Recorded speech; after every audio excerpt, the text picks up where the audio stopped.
there's 150 panels. Okay, and yes, we also have Protect Lives Property of Muslims in Southeast, South, and SCIA tells IGP DSS 3 killed escorters hold Lagos community hostage, and we have government using hunger as weapon to break our ranks, and that's coming from ASU. Also have another one. UI Senate knocks NASU Sanu over protest disrespect of council chairman, asks council to continue VC's appointment process.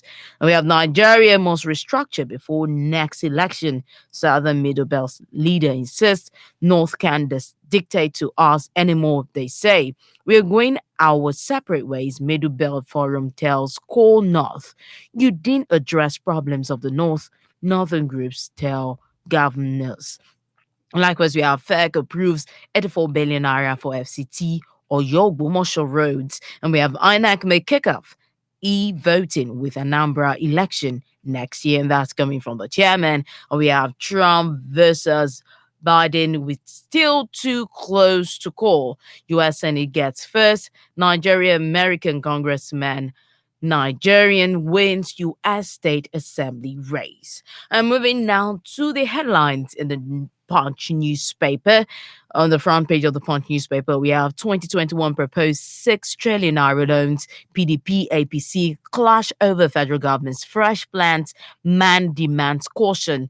Buhari has insatiable appetite for loans. Will soon borrow from Togo. And that's coming from PDP. And we have opposition party disturbed. We are succeeding where it failed, says APC. And we also have Ekiti, WASC result not withheld over debt, but computation. And that's coming from the government. And likewise, you have Shirty remanded as suspect in 12.2 million naira fraud jumps bill. We have running 3 varsities draining our resources. That's coming from Akiridolu. INEC tackling 1,700 suits over 2019 election. Yakubu, we have damaged facilities. Southwest Minister asks federal government to assist Lagos. Indicted SARS officials shall be prosecuted, says AGF. Federal government ASU talks deadlocked again. Parties clash on 30 billion naira allowance. Federal government signs 105 billion naira Afam power sales agreement today. And to the U.S., Trump considers legal battle as Biden leads in U.S. presidential election.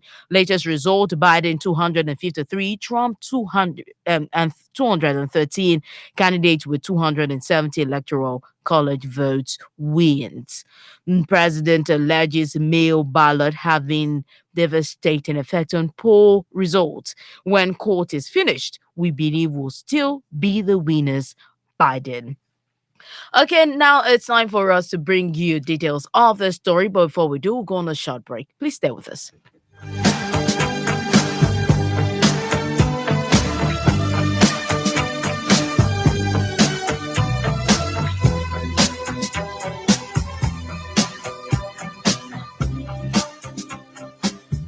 Despite all challenges of year 2020, Christmas is here again. So Merry, Merry Christmas. It's the most beautiful time of the year. Lights fill the streets, spend so much cheer. Pensioners 106.7 FM Agbarigo Niweke Ibadan, Nigeria is at it again with our heartwarming, very unique and qualitative indoor and outdoor Christmas and New Year programs. Father Christmas Show for children. Schools, churches, local governments and corporate organizations can book for our mobile Santa Claus at affordable rates. Christian religious programs are also available for sponsorship, including schools and churches carol competition, Bible quiz, children's Sunday school, drama, church choir competition, pastors, prophets profile, and message of the season. Let us know your choice: 5 minutes, 10 minutes, 15 minutes, 30 minutes, 45 minutes, or 1 hour. All on Pensioners 106.7 FM this Christmas season. Other programs include Children Christmas Party, Christmas and New Year Sterling Greetings, Salvation Testimony, testimonies, children products exhibition, and God's revelation on your ministry and name. We are noted for our valuable gifts, branding, and packaging. Call any of the following lines: 0803-395-2191 or call 002-129-8113, or you can call 0806-289-4250. Jesus is the reason for the season. Spread the joy of Christmas. Shalom.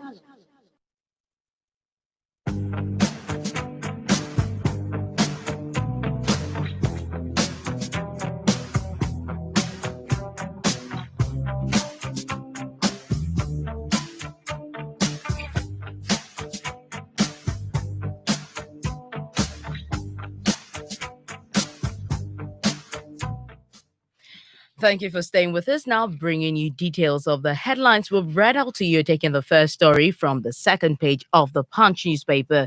We have 2021 proposed 6 trillion naira loan, PDP APC clash over federal government, fresh plans, man demands caution. The People's Democratic Party proposed 6.17 trillion naira loans. The PDP spokesman, Kola Ologbodiyan, in an interview with the newspaper said the regime of the President, Major General Muhammadu Buhari, retired, had an insatiable appetite for loans. In his response, the Deputy National Publicity Secretary of the APC, Yekini Nabena, told the newspaper on telephone that the PDP was confused. Buhari has an insatiable appetite for loans. We will soon start borrowing from Togo. That statement is coming from PDP. And we also have the PDP is disturbed. We are succeeding where they failed, and that statement is coming from APC. We have conduct due diligence before approving loan, and that statement is credited to MAN. But the acting director general of MAN, Ambrose Oruche, said he was in support of borrowing if the funds would be channeled effectively to solve pressing issues. He added that the application of the fund should be able to generate revenue that would be used to repay the loans. And that's coming. Conduct due diligence before approving loans. And we have other sub-headlines there. 2021 proposed 6 trillion naira loans. PDP, APC class over federal government. Fresh plans, man demands caution. Mr. Federal government ASU talks deadlocked again. Parties clash on 30 billion naira allowance, and that's on page 2 of the Punch newspaper. The meeting between the Academic Staff Union of Universities and the federal government ended in a stalemate for the third time on Wednesday, as the parties again failed to resolve the issues around the payment platform for salaries and other benefits. Besides, the ASU was insisting that the 30 billion naira earned academic allowances offered by the federal government will be for its members alone, a demand the government team said was not feasible. We have strike. Federal government plans legal action against ASU. Responding to a question on the seeming exigencies of ASU, Ngige said the federal government may be forced to take legal action against the union if it fails to respond to the offers made to resolve the crisis and call off its 8th-month strike. And that is on page 2 of the Punch newspaper. Federal government ASU talks deadlocked again. Parties clash on 30 billion naira allowance. Now moving over to page 2 of the Nigerian Tribune, we have Lekki Southwest ministers want role of military probed. Present report to FEC. Ministers from the Southwest who have presented their report to the Federal Executive Council FEC recommending a thorough investigation into the Lekki Toge shooting incident, particularly the role of the military.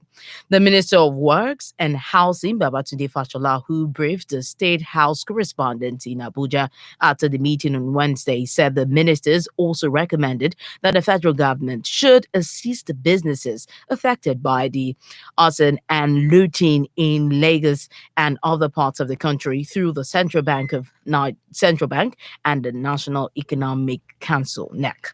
You can get details of that story on page 2 of the Nigerian Tribune. Lekki Southwest ministers want role of military probed. And also, we have on that same page, hashtag NSAS, NHRC panel receives 150 petitions. The National Human Rights Commission, NHRC panel of investigation into the allegations of human rights violation against the disbanded Special Anti-Robbery Squad SAS has received 150 complaints. The executive secretary of the commission, Mr. Tony Ojukwu, who made this known at the inaugural sitting of the Independent Investigative Panel on Human Rights Violation, said that the panel petitions rather were received from the 6 geopolitical zones and the FCT. And that's on page 2 of the Nigerian Tribune. Hashtag NSAS NHRC panel receives 150 petitions.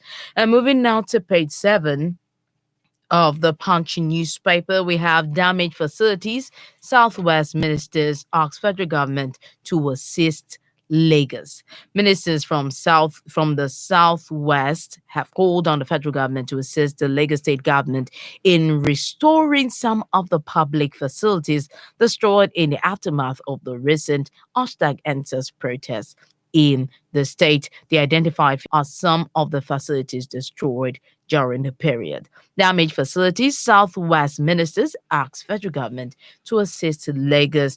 And we have here on the second page of the Nigerian Tribune, Sanwo-Olu signs executive order for rebuilding Lagos. Lagos State Governor Mr. Babajide Sanwo-Olu on Wednesday signed an executive order for the rebuilding of the state, following massive destruction inflicted on the state by hoodlums during the #EndSARS protest. Sanwo-Olu, who announced this at a press conference at Lagos House, Alausa Ikeja, also constituted an 8-man member board for the new Lagos State Rebuilding Trust Fund Committee. And that's on page 2 of the Nigerian Tribune. Sanwo-Olu signs executive order for rebuilding Lagos. Okay, and we also have ICC begins probe into Lekki shooting. The International Criminal Court, ICC, has disclosed that it is conducting a preliminary investigation into the recent #EndSARS protests in Nigeria, the British Broadcasting Corporation, BBC, reported on Wednesday. In a statement, the office of the ICC prosecutor had earlier said it had received information on alleged crimes. The examination will assess whether the legal criteria for opening an investigation under the Rome Statute are met. And that's still on page 2 of the Nigerian Tribune. ICC begins probe into Lekki shooting. Okay, before we move on, I'd like you to know that our analyst is already seated right here in the studio. Good morning, Mr. Williams. Good morning. How are you? I'm very well, thank you. And I trust you're doing well too. Well, we give God the glory. Good to know.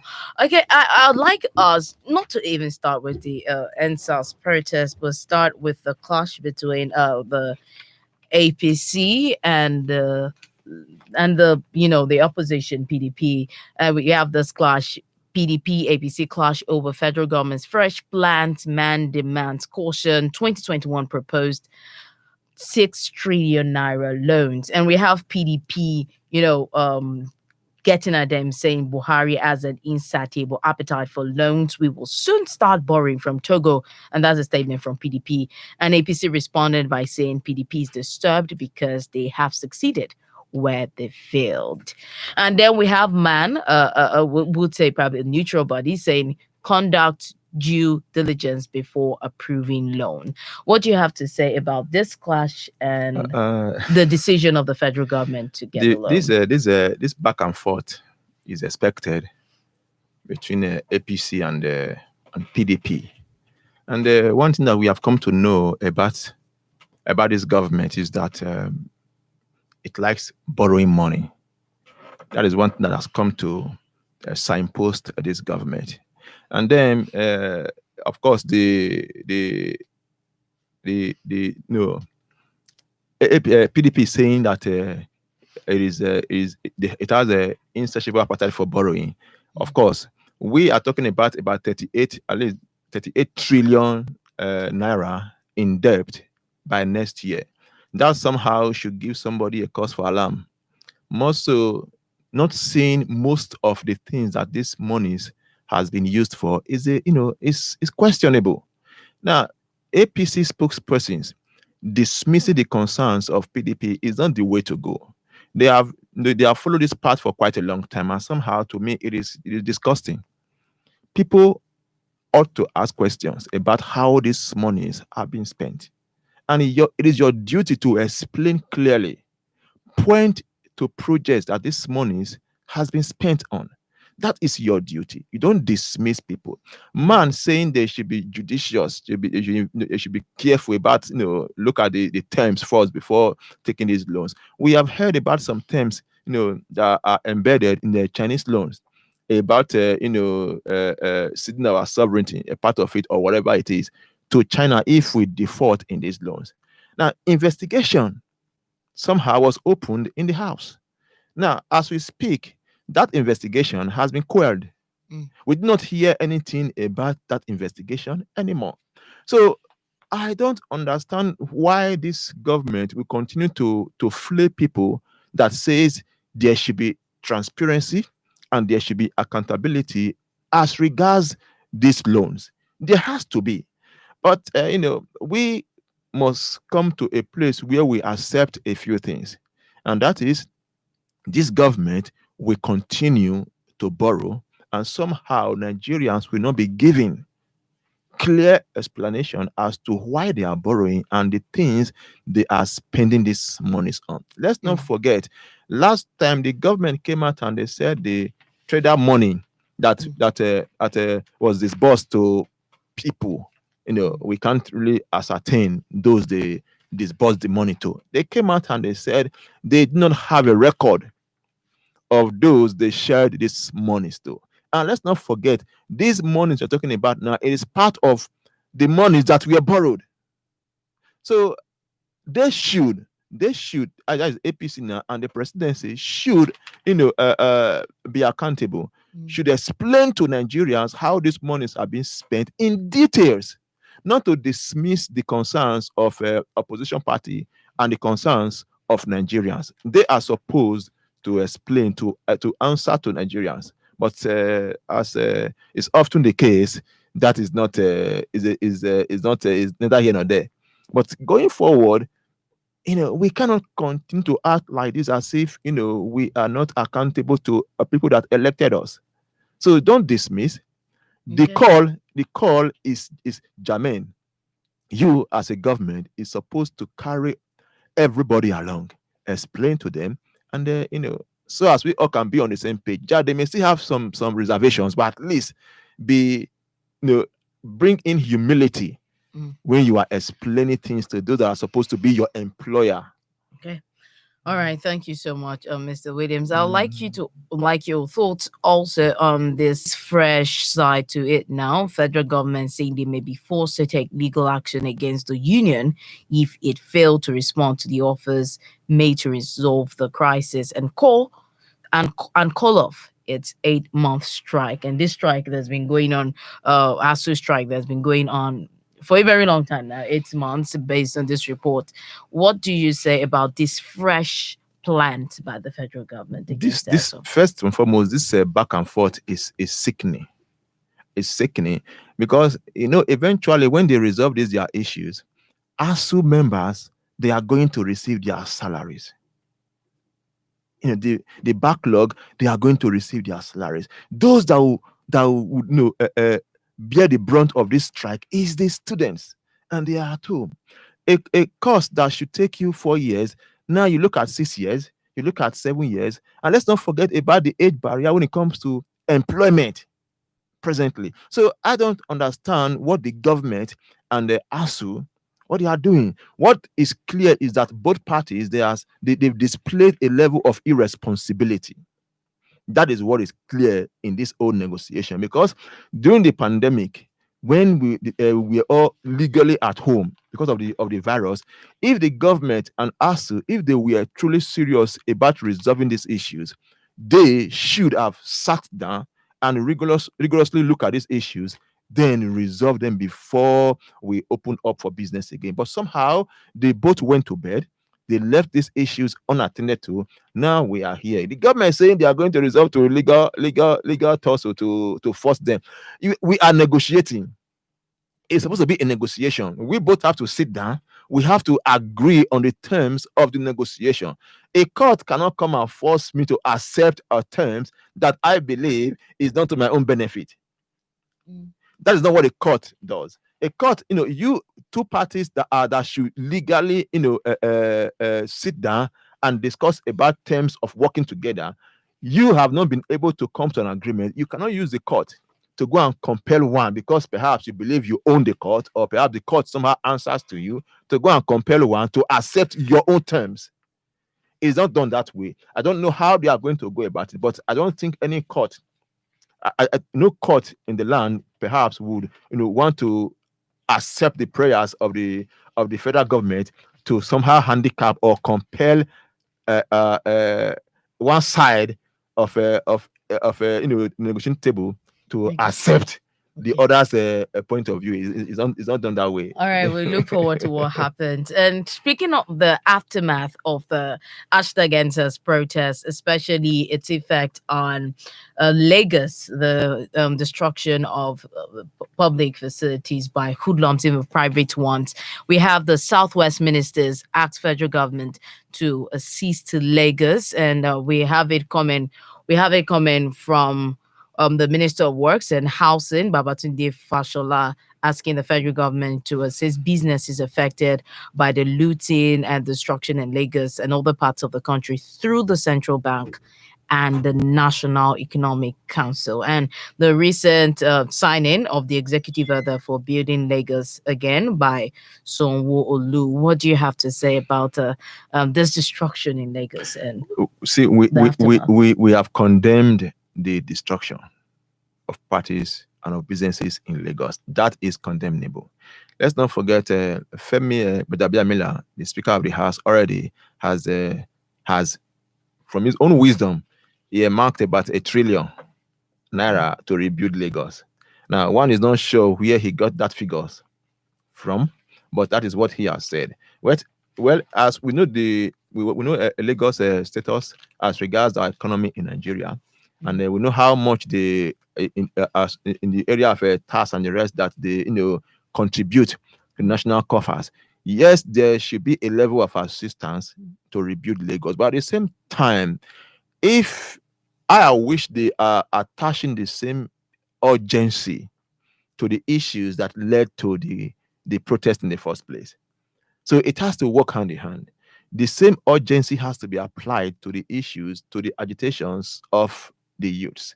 While they are thinking about signing an executive order, or perhaps having signed that order for Lagos, they should also sign some of such orders to resolve some of the issues that we are raised. Let's not forget the plan that was set up. We have been hearing all kinds of back and forth accusations here and there about lack of cooperation from the bodies that should cooperate and the rest things. We are hearing all kinds of roadblocks being placed on the way. So if yes, we need to rebuild Lagos, and yes, it is condemnable the kind of destruction that we saw in Lagos. At the same time, let us do the needful.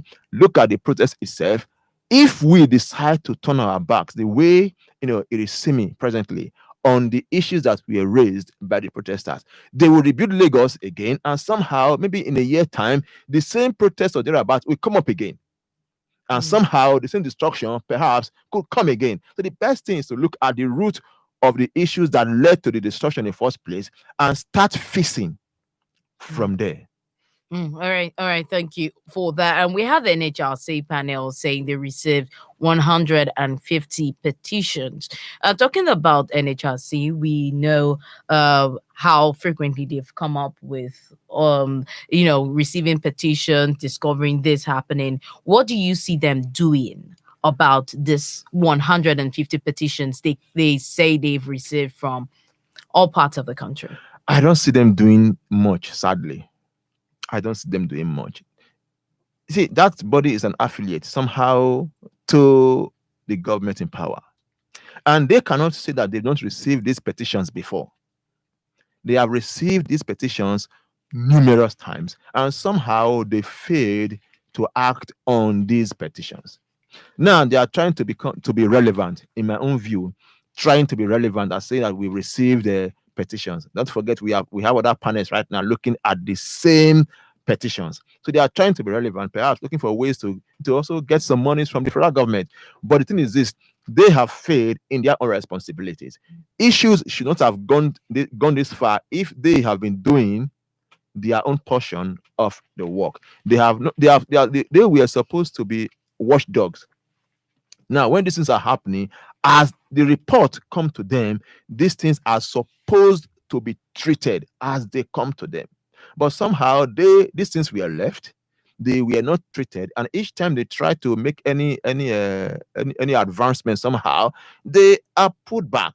So I don't see much coming out from this, even if they receive 20,000 petitions. As long as we continue to act through this means of he who pays the piper, they taste the tune, then the petitions, in my own view, they are not going to see the light of day. Okay. That's just it. All right, thank you very much. And moving on to page 9 of the Punch newspaper, we have running three varsities draining our resources, and that's coming from Akeredolu. The Ondo State Governor, Mr. Rotimi Akeredolu, has said it was financially tasking for the state government to run three universities. The three state government owned universities include Adekunle Ajasin University, Akungba Akoko, the Olusegun Agogo University of Science and Technology, Okitipupa, and the University of Medical Science, Ondo Town. Akeredolu, who spoke during the visit of the management of the AAUA to his office in Akure, the state capital, on Tuesday, lamented that the state was facing financial challenges. Running three varsities draining our resources, and that's coming from Akeredolu. That's the state governor of Ondo State. What do you have to say about this challenge? Going, coming challenges mentioned by the Ondo State governor, and probably kind of linking it up with a similar challenge faced by the challenge that Oyo State and Osun State had then regarding Lautech. Lautech, yes. So what do you have to say about this, issue coming up regarding universities, state-owned universities in the country? Well, the issue of Lautech is a bit different from what we are hearing from Accredited presently. Lautech was like, two states, that are supposed to fund that university. Somehow, one was neglecting their responsibility, and the other one was trying to cover up the backlog. So, but Accredited trying to say that it is tasking. Yes, it should be tasking. These things they require money to run, but it is a responsibility of the government. Now, you as a governor, you are supposed to, in so many ways, think outside the box. Come up with a panel, look at these universities, and discuss genuinely with the VC and the Senate and the rest things on how to effectively generate finance from the school. But what we see in these universities is a lot of corruption. Most of the monies collected somehow do not get to the coffers of the state government. Now, if he could look for ways to fix or to plug some of these loopholes, perhaps money will be coming to the state government's coffer. But by and large, you are supposed, as a government, you are supposed, as long as these universities they are there, one is for science, one is for medical research and the rest things. These things are supposed to, well, first and foremost, gop finance. At the same time, if it is done well, the product from these schools, most times when you invest in schools, it is not immediate reward. The product from these schools is what we are looking at. And we are asking ourselves, having spent all these monies, how can we assess the products from this school going forward? How beneficial are the products to the state. So that's some of the things that you must look at as a governor. Look at how to improve on the efficiency of the school. Somehow you're getting value for the money that is being spent in the school. Okay, making further inquiries about this, linking it with the deadlock ASU has been having with the federal government. Do you think in any way universities are meant to generate funds? You see, most of these universities they engage in research, and they are supposed to receive grants. See, some of the breakthroughs that we talk about in the world, often they are from universities. It's just that in our own situation, we do not get to see these things happening. You understand? So most times, talk about Cambridge, talk about Oxford and the rest things, talk about Stanford. These schools, they are the sanctuary for great ideas, Okay. proprietary products. But somehow in our university, I don't know exactly what the problems are, but somehow we are not researching. We are not coming up with breakthroughs. If you could come up with some products that are exclusive to the university, two or three, a lot of money will come in from that. But somehow we do not have these things happening in our universities, and you're asking yourself, why are these things not happening? I would advise the government to look at this area critically and ask, why are there no research that could solve some critical problems going on in these universities?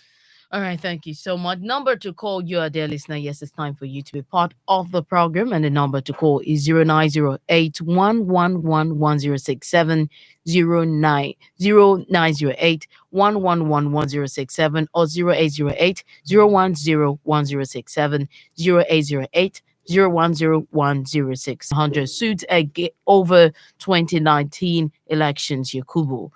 The chairman of the Independent National Electoral Commission, Professor Mahmoud Yakubu, has said the commission was battling with over 1,700 cases. Hello, good morning.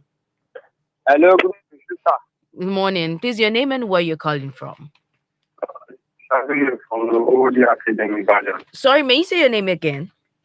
Adedeji. Okay, Adedeji, please go ahead. Good morning, Mr. Williams. Good morning. Concerning the issue of borrowing, let's call it straight. Must we borrow money before the Nigeria develop? I feel this situation is getting out of hand. But all the people. I pray this will not lead to explosion. The issue of government is getting too much. That's my take on that. All right, thank you so much, Adini. The number to call is 0908 111 1067 or 0808 010 1067.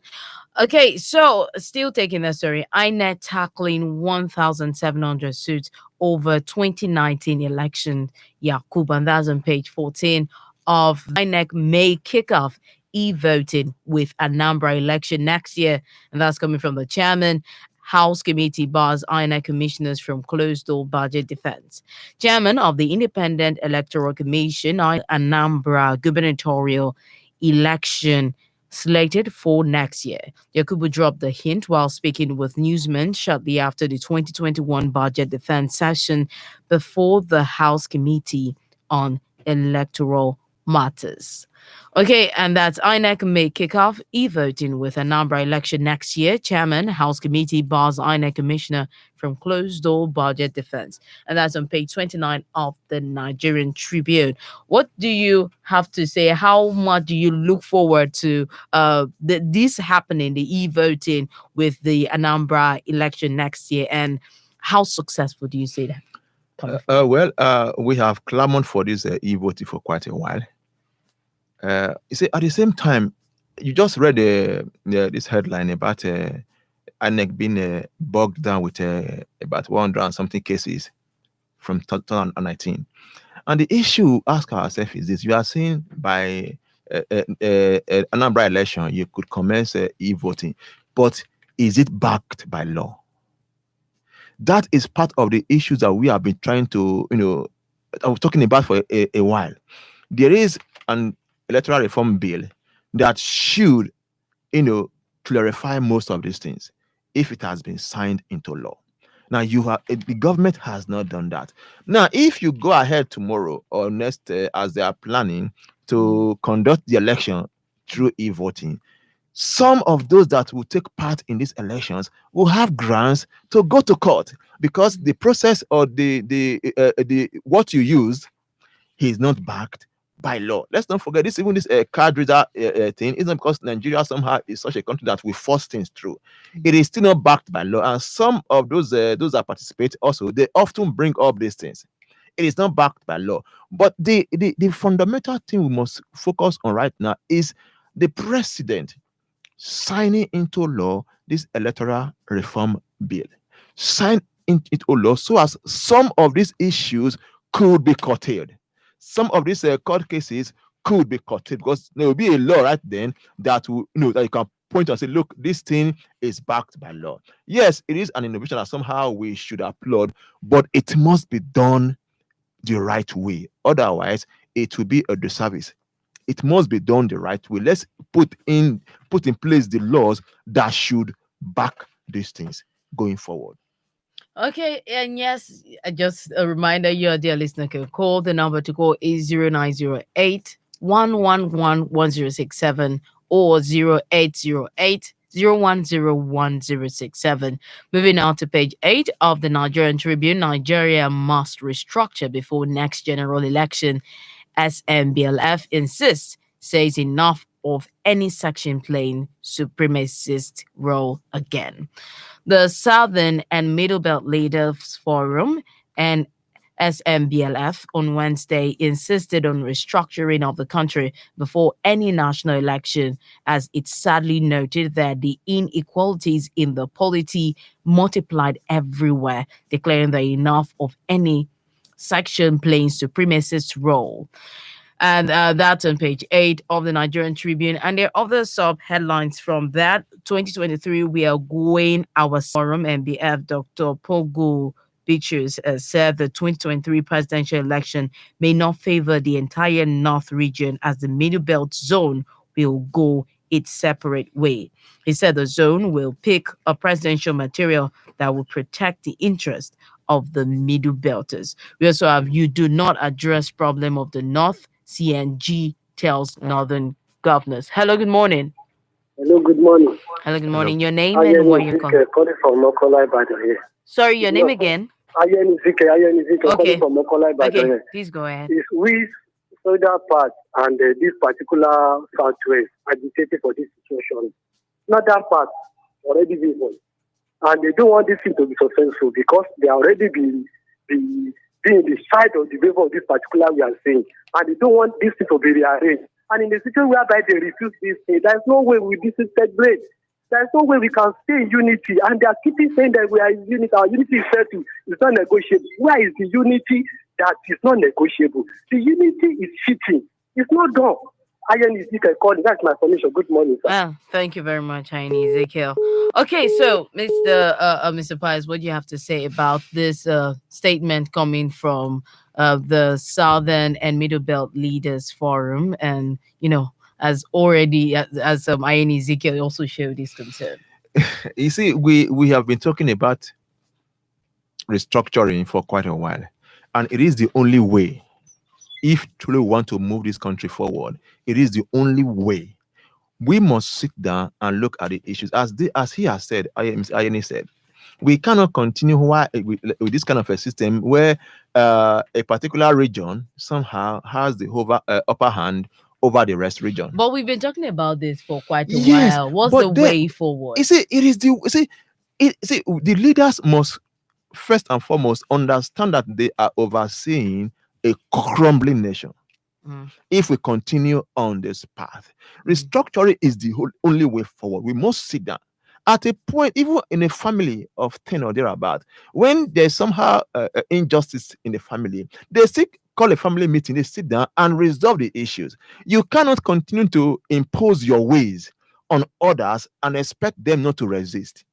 Now, that reality, that resistance that we're talking about, we do not want it to become a violent resistance. As we are saying, let's come together, let's sit down, and let's talk about how we are supposed to live together and how we are to move forward. Okay. If you continue to deny people this right to sit down and talk about how they should be governed, eventually they are going to want to take it the hard way, and this country right. may not be able to withstand that. Okay, thank you so much, Mr. Williams. We appreciate your submission all the Thank you. while. All right, and you, our dear listener, yes, it's time for us to draw the curtain. Thank you so much for joining us, and all our callers that called in. Adeni, that called in from Academy, and Ayeni Ezekiel, the called from Mokola. We appreciate you. Please do join on the members of the newsroom crew again tomorrow at 7 a.m. And I'd like to appreciate the duty continuity announcer, Gbenga Ogunsoya. Thank you so much for the help. Thank you so much. My name is Pelumi Adedeji. Have a lovely day.